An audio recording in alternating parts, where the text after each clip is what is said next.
حضرت عثمان غنی فرماتے ہیں کہ جانور اپنے مالک کو پہچانتا ہے لیکن انسان اپنے رب کو نہیں پہچانتا۔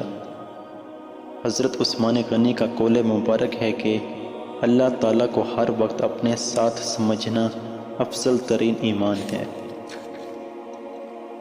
حضرت عثمان غنی کا ارشاد ہے کہ ہر وہ کام دنیا ہے جس سے آخرت مقصود نہ ہو۔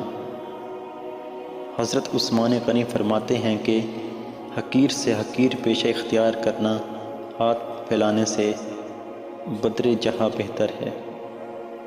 حضرت عثمان غنی کا قول ہے کہ اے انسان، اللہ تعالیٰ نے تجھے اپنے لیے پیدا کیا ہے اور تو دوسروں کا ہونا چاہتا ہے۔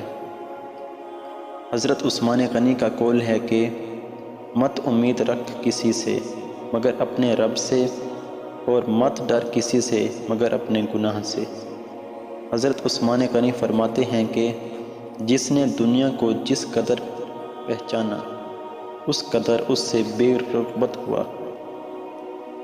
حضرت عثمان غنی کا قول ہے کہ انسان کی بائی یہ ہے کہ وہ آخرت کی تیاری نہ کرے حالانکہ اس نے بڑی عمر پائی ہو۔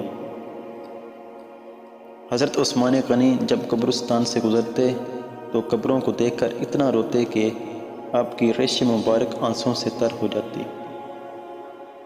لوگوں نے رونے کی وجہ پوچھی تو آپ نے فرمایا کہ میں نے رسول اکرم صلی اللہ علیہ وآلہ وسلم سے سنا ہے کہ قبر آخرت کی پہلی منزل ہے۔